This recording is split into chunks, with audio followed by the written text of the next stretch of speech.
పోయి బాలుగాని పిలుస్తానంటావేంటమ్మా అంటే నన్ను అసలు బ్రతకనియ్యడే. ఉండండి అత్తయ్య.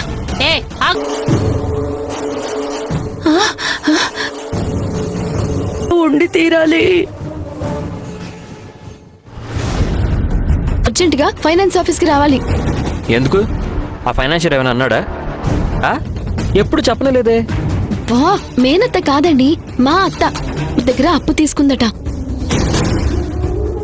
వడ్డీ కట్టలేదని దీనంగా కాపాడండి, నన్ను రక్షించండి అని అరుస్తున్నారు. ట్రాన్స్ఫర్ చేసి అక్కడికి వస్తాను. ఈలోపు నువ్వు మా నాన్నకు ఫోన్ చేసి అక్కడికి రమ్మను. తొందరగా. నేను వస్తున్నానని చెప్తే ఇంకెంత భయపడుతుందో. ఏయ్ వెళ్ళు.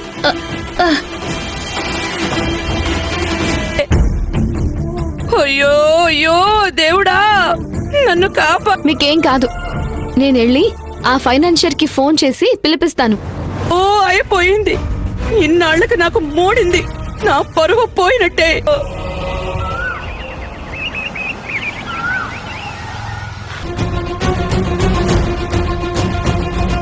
ఏంట్రా, ఏమైందిరా? ఈ లక్షలు మింగినోడికే తెలుసుంటుంది. ఎరా ఏమైందో చెప్పరా. నాకేం తెలుసు గారే సార్. నేను కాదనలేదమ్మా, మీ అమ్మగారని చెప్పుంటే డౌట్ పడేవాణ్ణి. పాప ఎంత బ్రతిమాలినా అత్తయ్యని వదలడం లేదు. ఏంటన్నా ఇది? ఈ మిస్టర్ మిడిగుడ్లు లక్షలు మింగినోడు. జరిగింది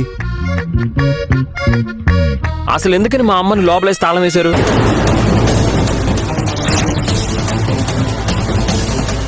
బయటేసి తాళం వేయడం కుదరదు కదా.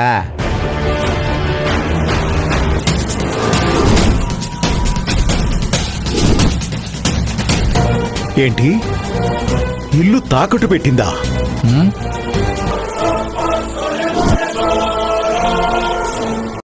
తాకట్టు పెట్టడానికి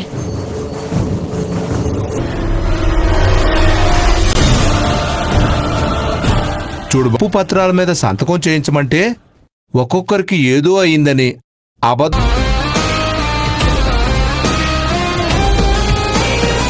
మళ్ళీ అప్పెందుకు చేస్తున్నారు మేడం? మా అబ్బాయి పెళ్ళుందండి.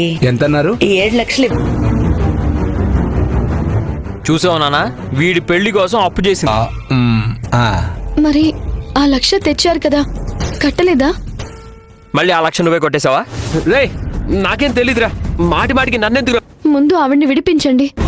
అయ్యా, ఏదైనా ఉంటే మాకు ఇప్పుడే పోలీసులకు ఫోన్ చేస్తాను. రే, అప్పుడు వాళ్ళు లోపలేస్తారు ఆవిడ్ని.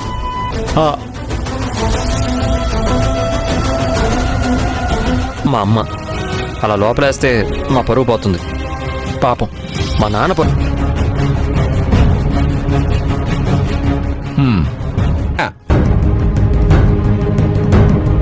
సార్, తలుపు పోయింది. జీవితం అంతా నాకు ఈ ఇంటి ముందుండే. తాళంది.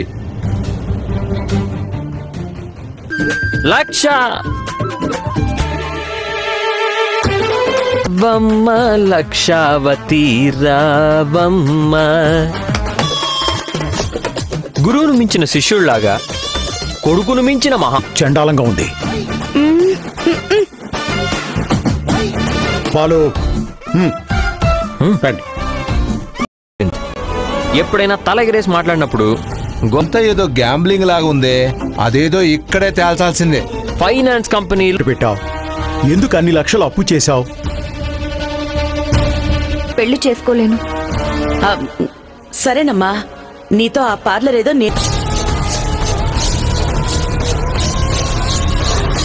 17 లక్షలు అప్పేలా చేశా. పిల్లలందరికీ చెందిన ఇంటిని ఆ అప్పు కోసం ఎందుకు? ఏమండి, మా నాన్నని మాయ చేసి మసిపూసి మారేడుకాయ చేస్తావు. నేను చచ్చిన వాళ్ళం వచ్చింది. ఒక్క ముక్క నాకెందుకు చెప్పలేదు?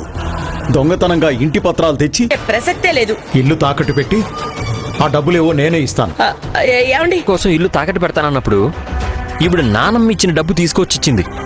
ఎందుకు? నీకిదంతా ఆటలుగా అనిపిస్తోందా ప్రభా?